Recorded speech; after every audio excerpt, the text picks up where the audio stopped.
The history of Fnatic is the most successful organization in European League of Legends of all time.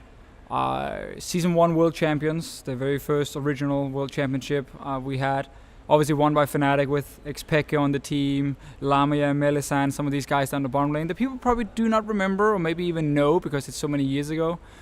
Even in Season 2, a slumping year, they almost made Worlds, that IPL Finals against World Elite.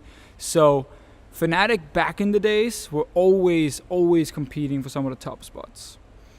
Fnatic in LCS was always making playoffs, always making the finals. You know, they won everything in Season 3 in Europe, everything in Season 4 except for the Summer Split final where Alliance dethroned Fnatic, which was one of the big moments, I guess, in European history where for once it wasn't just Fnatic. But obviously then Season 5 where Huni Reignover became a thing, and I think they were already like a very popular team. Everyone loved them.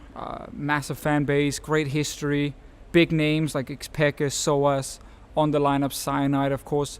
But I think the Season 5 Fnatic was probably the greatest European team we've ever had, and maybe will ever have. It's hard to say, but when they had a rookie Febiven who played out of his mind in most of 2015. MSI was where he really had his big moment, solo killing Faker, then the Summer Split as well. Huni Reignover, the dynamic duo that everyone loved. Like Huni was this superstar.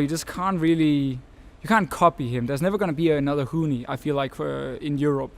And then of course the bot lane with Yellowstar Reckless. The perfect fit for Reckless in the sense that he didn't have to be the leader. He didn't have to be the captain. He could rely on a person like Yellowstar and Daylor, his coach, to kind of take care of everything around the game. And you just had to focus on himself in-game, which is something we haven't seen Reckless being able to do lately, the last year and a half. And it's been difficult for Fnatic and him. So I think with Fnatic, like, you can just highlight so many big moments.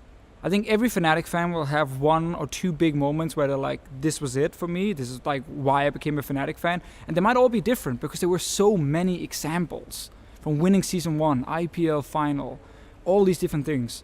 So it's really fantastic when you have an organization with that kind of history, like we see in football, from a lot of big clubs.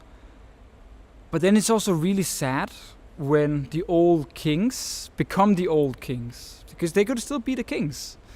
Sadly, after losing Huni Reignover, I think they hit gold, they struck gold with those two guys, and then they tried to replace them with two other Koreans, Gamsu and Spirit, which was never the same success. I don't think the players adapted as well. I don't think Gamsu was ever good enough compared to Huni, if that was your standard.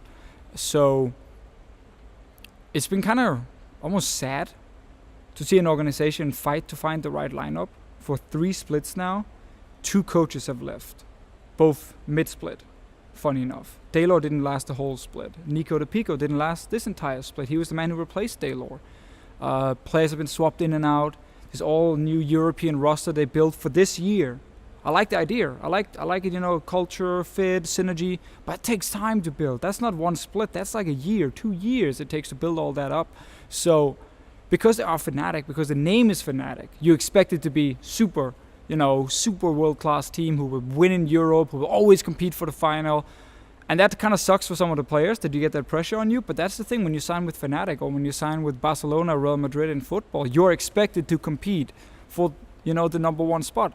So there's a lot of pressure. They haven't really managed to kind of accomplish a whole lot. 3 splits in a row. And the sad truth is that Fnatic right now is a mid-tier team. And we can no longer look at the Fnatic brand and say this lineup, no matter who's on it, will compete for the final. We just have to accept that right now, Fnatic is very much the same as a Splice. Very much the same even as a Misfits.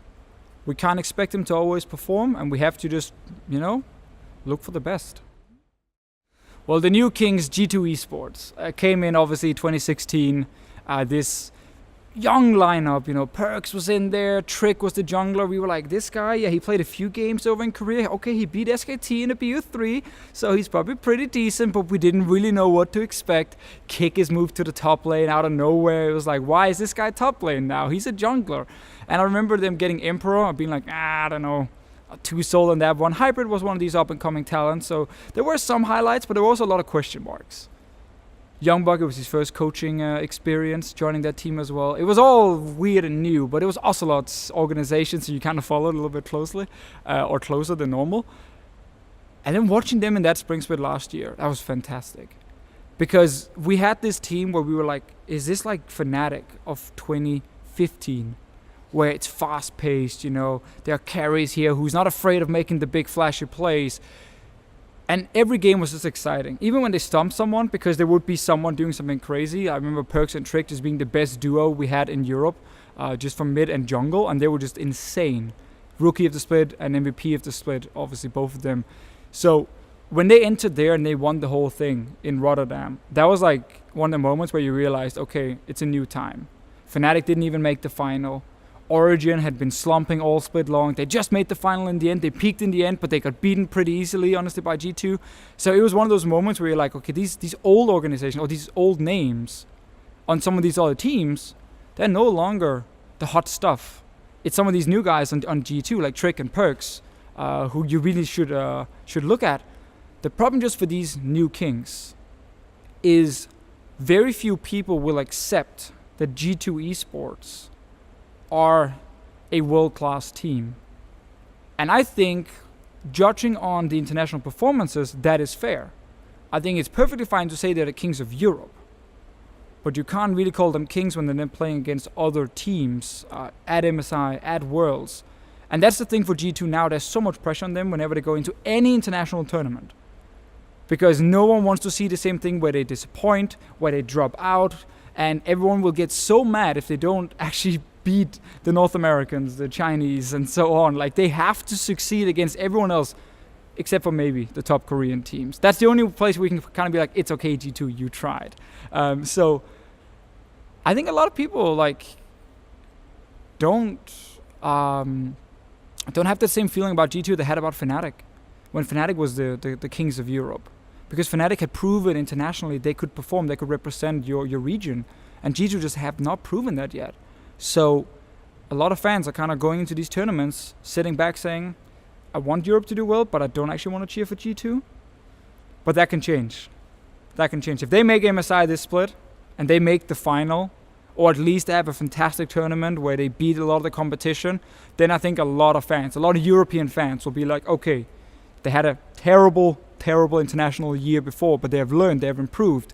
Now we want to get behind them. And then I think they can truly become like the kings that people really want to cheer for. For now, they have to settle for kings in Europe. That's something as well. I think that's fine. I don't think it's terrible. But there's a lot of pressure on them.